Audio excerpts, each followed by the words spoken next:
Hey everyone, and welcome back to the show where we talk about all things stock related. So, we look at different trading strategies, we look at the best of what is happening in the markets, we look at different stocks that you can consider adding to your portfolio. We don't make financial advice as we are not licensed financial advisors, so we don't give financial advice, but we do look at different strategies and stocks that we believe should be added to your portfolio to get to that $1 million.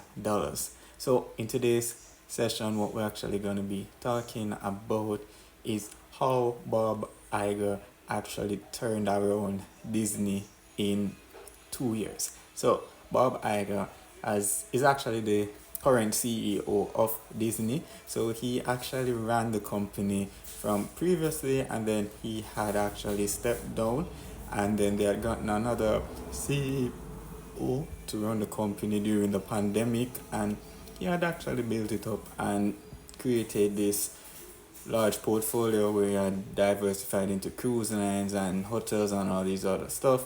And then the pandemic came, things got shut down, and he started focusing on streaming, and then the profits went down, the share price went down, and everything was going wrong for the company.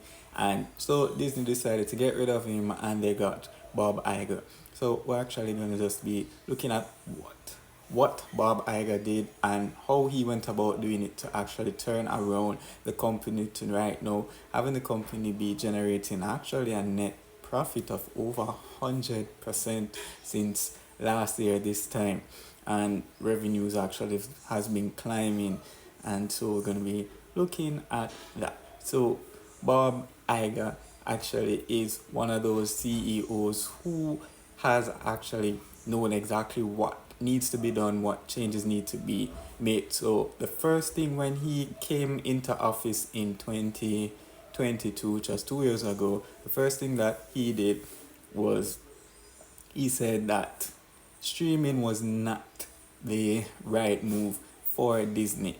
And the previous CEO had actually been focusing on streaming, so he had been focusing on Disney Plus. And so, with that, he had actually been pushing a lot of new movies, a lot of TV shows that would come out exclusively on Disney Plus in hopes that the actual market and persons that they were targeting would move over, and created an account on the streaming platforms to actually have the be able to gain access to these shows. However, that was not the right move. When you look at it from a consumer standpoint, and this is was brilliantly explained on the Brothers in Business podcast. So they actually shared that the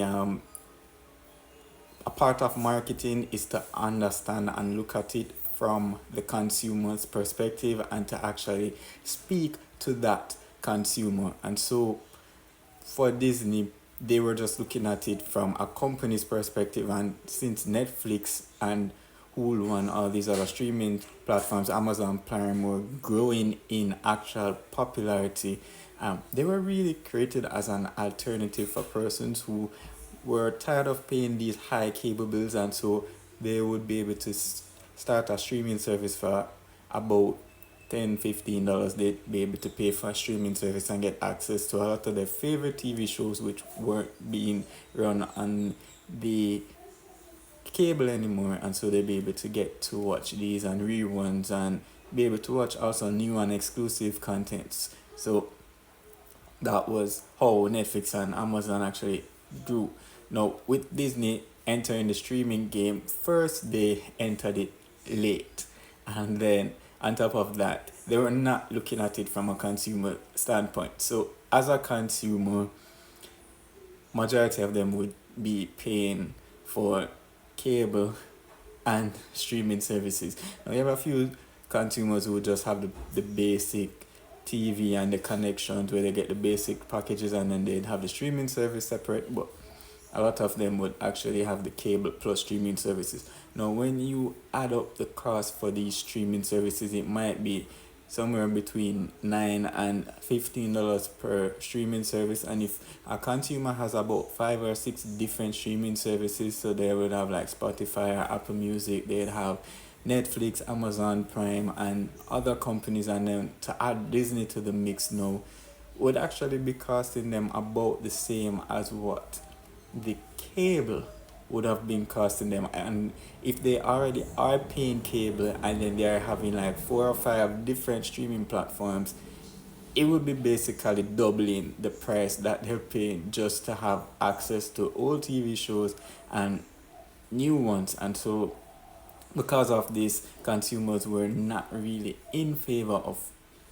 really joining Disney. It wasn't anything to do with the pricing, it was just the lateness that Disney came to the game, and then they shifted all the focus into streaming. And then consumers at this time were just tired of signing up for new streaming services because they had already had so many others that they were currently doing and paying for. And so Bob Iger, now when he came into his reappointment as CEO of Disney, the first thing that he did was he said streaming is not the way to go. What we're actually going to do is focus on the traditional model that we have been doing from long before, and that is making great movies, making box office movies that does well at the box office, bringing in millions of dollars each movie at the box office.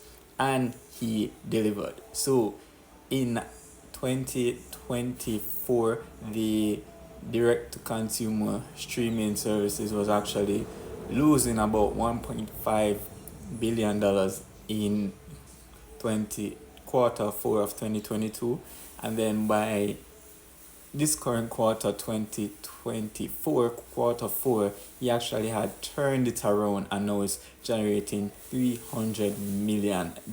So that was $700 million year over year that was added to this direct consumer streaming, and this actually increased and generated about $321 million in direct to consumer streaming and revenue. And so this is just on the streaming platform alone. So when you look at what Disney has done in theaters, Bob Iger really had to bring back that Disney brand to consumers. He really had to push what Disney stood for. And Disney really stands for great movies and actually just relating how things are to persons and just how things are in that current space and time. Also, if you look at Disney over the years, so Disney actually had created this whole array and fixture of Disney princesses. And so they, from back in the early 50s, 60s, 70s, they had created different movies with Disney princesses, from Little Mermaid, Princess and the Frog, Beauty and the Beast, Cinderella, Snow White, all of these movies. And then they had somehow shifted as the market shifted as well. And with back then, it was always about a prince coming to save a princess, and then they get married, they live happily ever after, and that was the end of the story. And then they, however, shifted in the 2000s. So Princess and the Frog, it was about Princess Tiana, the first black princess that Disney actually had, and she found a frog and she kissed him and turned him into a prince. And then there was Brave, which was the first leading female role where they didn't need an actual prince, and so the female was the princess and the warrior, and she was a star of the movie. And then there was Frozen, and then it went on and on until Moana, which is right now the biggest movie that Disney has released. So for this year alone, in 2024, Disney had released 3 movies that did well at the box office. So there's Inside Out and there is Deadpool versus Wolverine, which both did very well at the box office. It generated over $100 million in box office sales, and then Disney did something. So they released Moana 2, which in the first 5 days, which was the Thanksgiving weekend that they released the movie, it had broken every box office record. So in the first 5 days, Disney's Moana 2 actually had generated $222 million at the box office in just the first 5 days. And the previous record was actually $208 million held by Super Mario Brothers. And then there was Frozen, which had generated about $194 million in 2014. So Moana 2 had actually surpassed that in the first 5 days. International sales for Moana at box office was actually over $329 million. And right now, the Moana 2 is still currently being sold out at theaters worldwide. So this really is adding significantly to Disney's revenue. Inside Out 2 actually picked up off the first Inside Out, which did tremendously well, and it generated significant funds and revenues at the box office as well too. And Inside Out 2 did not disappoint. Wolverine versus Deadpool actually just continued on the Deadpool and the Wolverine series that they had, the movie series, and they just merged the two together, and so this really added to what was happening with the Marvel space. It gave consumers just a taste of what is to come with Marvel, because there was a bit of a slowdown in Marvel, and there were talks at one point that it was just one writer that wrote all the Marvel stories, and when he just started with Captain America and Spider-Man and those kinds, it was going well, and then because the franchise had gotten bigger and bigger, and then Disney had bought out the Marvel franchise, and they were now releasing new movies very frequently, almost one a year. At one point, there was even more than one Marvel movie being released at a year. And so, with the one writer that was writing all these different types of Marvel characters, trying to tell the stories of each of these individual Marvel characters, it fell off a bit, and the story got lost somewhere along the lines. And this was shown with the Mrs. Marvel that should have been released in 2023 that did not really do so well because persons had lost interest in the Marvel series by then. However, Deadpool vs. Wolverine brought back this actual love and funds to Marvel. So, as we continue with Disney actually had increased revenues over the past year by 2.8% to now end at $91.4 billion. Operating profits is up at 20.93%, closing at $15.6 billion, and net income is at $111.23 at the end of Q4 2024. So these really has impacted Disney. And to add to that, well, if just to go back to direct to consumer streaming, so the domestic direct to consumer has actually grown from 46.5 million streamers in Q4 2023 to now 56 in Q4 2024. And the international direct to consumer, which has actually attracted more of the audience on the direct to consumer than locally, was relatively stable at 66.1 in Q4 of 2023 and now at 66.7 in Q4 2024. And there was a fall off in Q3 2024 to about 63, and now it's back up to $66.7 million. And this is per month that the funds are allocated. So it's the streamers and they pay, and for the per month, that is what it is. So with Bob Iger back in the controlling seat at Disney, he has gone back to the core values of Disney. He's focusing on actually creating great movies that will do well at the box office, because this is really where Disney gets majority of their sales. The theme parks does generate revenue as well, but it doesn't generate as much revenue as the actual movies. And the sales of different Disney merchandise and stuff really is just a small drop in the bucket when you compare to the actual movies. And right now the streaming is gaining in popularity. So with Bob Iger focusing on actually just releasing movies, releasing new shows, and less on the streaming services but more on these movies, and actually for the streaming creating different tiers, which is very similar to what Amazon Prime had done, where they have different tiers, and they have the paid, the ad free, you get the ads, which is a lower tier, and creating different tiers. They were able to actually attract more persons into the Disney streaming services, which is very evident where they actually had seen a fall in the actual subscribers that they had for the paid, for the ad-free versions, and an increase in the paid ad version, because